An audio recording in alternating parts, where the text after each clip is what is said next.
अस्सलाम वालेकुम। Doctor निंदर Ravi Canada से आपकी खिदमत में हाजिर है। सबसे पहले अपने पाकिस्तान के बहन भाइयों को मेरी रिक्वेस्ट है कि जिसने अभी तक मेरा चैनल यूट्यूब चैनल सब्सक्राइब नहीं किया वो प्लीज़ सब्सक्राइब करें। अगर आपको मेरे यूट्यूब जो वीलॉग्स मैं करता हूँ अच्छे लगते हैं, जो कि कभी स्पिरिचुअलिटी पर होते हैं, रिलीजन पर होते हैं, पॉलिटिक्स पर होते हैं, अगर आपको अच्छे लगते हैं तो प्लीज़ उसको शेयर भी करो, दूसरे लोगों को भी बताओ ताकि मेरा हौसला बढ़े और मैं और आगे से आगे अच्छे व्लॉग करके आपकी खिदमत में पेश करूं। आज का जो टॉपिक है वो है कि जो मौलाना साहब हैं, मौलाना फजलुर रहमान, उनके बारे में मैं कुछ बात करनी चाहता हूं।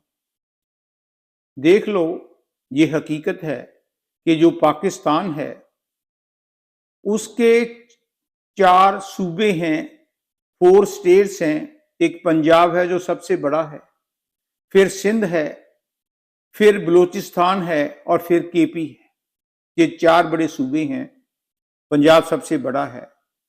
और टोटल पाकिस्तान में पता नहीं कितनी पॉलिटिकल पार्टीज होंगी, वो तो मुझे पता नहीं, लेकिन जो मेन पार्टी हैं, जो आज तक मेन पार्टीज हैं अभी, उसमें से मुस्लिम लीग नून जो नवाज शरीफ की है, पाकिस्तान पीपल्स पार्टी जो बेनजीर भुट्टो, अब जरदारी भुट्टो या बिलावल भुट्टो की पार्टी है। तीसरी पार्टी है इमरान खान की, पाकिस्तान तरीके इंसाफ, पीटीआई बोलते हैं। और जो 4th बड़ी पार्टी है वो है जो केपी है, उसमें मौलाना फजलुर रहमान जो पगड़ी बांधते हैं कलरफुल और दाढ़ी होती है चिट्टी, बड़ी अच्छी पर्सनैलिटी है उनकी। उनकी पर्सनैलिटी फिजिकल बहुत अच्छी है और बात भी बड़ी सोच कर, बोलते बड़े कम हैं लेकिन बोलना जितना भी है सोच समझ कर बोलना है। आज तक फजलुर रहमान कभी भी ना प्राइम मिनिस्टर बने ना राष्ट्रपति बने, हालांकि उनकी इच्छा है, वो इंटेलिजेंट हैं, पर बदकिस्मती ये है कि उनकी जो पार्टी है वो बिल्कुल, जब भी इलेक्शन होते हैं, क्योंकि उनकी पार्टी खाली केपी में है तो वहां पर उनकी सीट भी लिमिटेड होती हैं। जब उनकी सीट लिमिटेड होती है तो वो कैसे पाकिस्तान पर रूल कर सकते हैं। लेकिन ये बात पक्की है कि हर बार, चाहे वो मुस्लिम लीग नून हो या पाकिस्तान की जो पीपल्स पार्टी है, उनको फजलुर रहमान की हेल्प की जरूरत रहती है। क्यों? नंबर 1, कोई भी पार्टी आज तक, हाँ 1-2 बार मुस्लिम लीग नून लेकर गई है मेजॉरिटी, लेकिन मैं जनरली बात करता हूं कि सेनेट में या नेशनल असेंबली में उनकी जरूरत पड़ती है। तो फजलुर रहमान इतने मीठे हैं, वो उनकी बातों में आ जाते हैं और जो कमिटमेंट करते हैं उनको सपोर्ट कर देते हैं। पर जब उनका काम निकल जाता है, चाहे वो जरदारी साहब हों चाहे मुस्लिम लीग नून वाले हों, तो फिर उनको कोई पहचानता नहीं। उनके दिल में जख्म है कि ये अपना काम निकालकर बाद में जो कमिटमेंट होती है वो उसको भूल जाते हैं। इसलिए जो अब की बार है, अब क्या हुआ कि इनको एक कॉन्स्टिट्यूशन अमेंडमेंट करनी है। फजलुर रहमान ने इस बार अपोजिशन में बैठने का फैसला किया। जो इमरान खान थे जब वो प्राइम मिनिस्टर थे, जब उसके बाद भी वो फजलुर रहमान को डीजल डीजल डीजल कहकर इलेक्शन में जब भी कोई जलसे होते थे वो नारे लगाते थे। उसके बारे में क्या नहीं गंदा बोला। और फजलुर रहमान भी कोई काम नहीं है, क्योंकि उसके पीछे यूथ है, उसके पीछे जो यूथ है, जो पार्टी के लोग हैं, वो मर मिटने के लिए तैयार हैं, किसी भी एक्शन करने के लिए तैयार हैं। इसलिए हर पार्टी उसके साथ एग्रीमेंट करना चाहती है, समझौता करना चाहती है।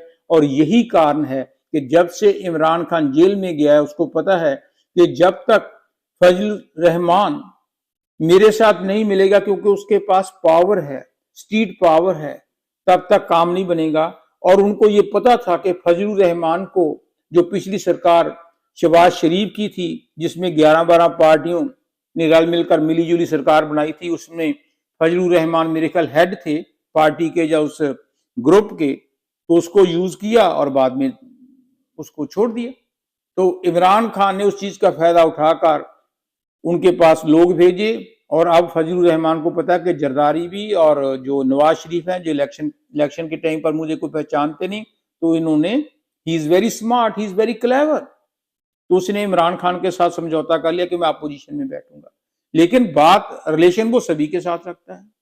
अब जब कॉन्स्टिट्यूशनल अमेंडमेंट करनी है, क्योंकि उसमें जुडिशरी की पावर्स को कट करना है, जो जुडिशरी पार्टियों के साथ अटैच हो जाती हैं, जो पीछे गलतियां जुडिशरी में हुई हैं, जो अब डिक्टेटर बनने जा रही है, उसको अमेंडमेंट करनी चाहती है, लेकिन उनके पास 2/3 मेजोरिटी नहीं, सरकार के पास ना पीपल पार्टी ना नवाज शरीफ, अगर दोनों भी मिल जाए 2/3 मेजोरिटी नहीं, तो वो फजलुर रहमान पर बेस करती हैं। लेकिन Fazlur Rahman is so clever, वो सभी को लड़के बांटता है। जब कोई मुस्लिम लीग नून के ग्रुप जाता है, वो खुश कहता है नो प्रॉब्लम डोंट वरी। जब पीपल पार्टी का बिलावल भुट्टो जाता है, नो प्रॉब्लम डोंट वरी। जब इमरान खान के कोई वकील जाते हैं, नो प्रॉब्लम डोंट वरी। वो सभी को लड़का देता है, लेकिन अपने दिल की बात कोई नहीं बताता, क्योंकि उसको पता है कि ये सभी लोग मुझे यूज करेंगे। इमरान खान की क्या प्रॉब्लम है, उसको पता है कि अगर मैं 100% इमरान खान के साथ लग जाऊं, तो जो मेरी वोट है वो तो केपी में है, और पाकिस्तान जो तरीके इंसाफ है इमरान खान की, वो भी केपी में है, तो उनका तो क्लैश होगा, तो उनके साथ चल नहीं सकते। लेकिन नवाज शरीफ और जरदारी के साथ इसलिए नहीं है क्योंकि वो सिंसियर नहीं है, इसलिए वो सभी को लड़का देते हैं, सभी को खुश करते हैं, लेकिन बात दिल की नहीं करते। इसीलिए जो कॉन्स्टिट्यूशनल अमेंडमेंट होनी थी, वो डे बाई डे लेट हो रही है, क्योंकि फजलुर रहमान के बिना काम नहीं बनेगा। इसलिए मैं ये चाहता हूं कि Fazlur, either you should be sincere, जो बात करते हो ना फ्यूचर में, को once a friend is always friend, not only in words but in action. मीठी बातें तो बहुत करते हो, क्यों, क्या जरूरत थी जी? नवाज शरीफ को जब आप इलेक्शन हुए थे फरवरी में, तो फजलुर रहमान के साथ समझौता कर लेते, क्योंकि उसको जरूरत नहीं थी, तू कौन और मैं कौन। अब जरूरत पड़ गई ना, तो अब फजलुर रहमान कहता है तू कौन और मैं कौन।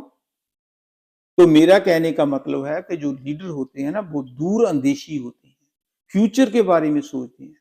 फजलुर रहमान की आपको जरूरत पड़ेगी पड़ेगी पड़ेगी, कभी भी पड़ सकती है। उसके पास स्ट्रीट पावर है, वो इंटेलिजेंट है, वो स्टैंड ले सकता है। आप तो डरपोक को, शहबाज शरीफ को पूछो, वो कहां इमरान खान के सामने खड़ा हो सकता है? ये फजलुर रहमान ही है जो सामने खड़ा होता है, फौज के सामने भी खड़ा हो जाता है और किसी पार्टी के सामने भी खड़ा हो जाता है, क्योंकि उसमें कोई डर नहीं है। उसकी जो पार्टी है उसमें लोग डरते नहीं है, बाकी सब दिखावे के हैं। इसलिए दो मैंने रिक्वेस्ट करनी है जरदारी साहब को भी और नवाज शरीफ को भी, कि अगर तो सच्चे दिल से फजलुर रहमान को अपना फ्रेंड बना लोगे, अमेंडमेंट भी हो जाएगी और सारा काम भी ठीक होगा। अगर काम निकल गया फिर धोखा, तो वो तो जख्मी शेर है फजलुर रहमान।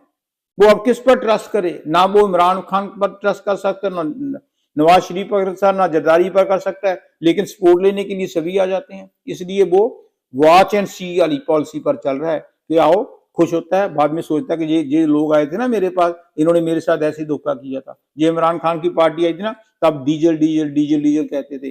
जो नवाज शरीफ आए थे ना, उस टाइम इसने फोर्स बना के मुझे चेयरमैन बना दिया ताकि मैं आगे लगा रहा हूं, इमरान खान का फेस कर सकूं, और जब काम निकल गया तो तू कौन और मैं कौन। इसीलिए फजलुर रहमान अच्छी तरह समझता है, he is not innocent, he is a good politician.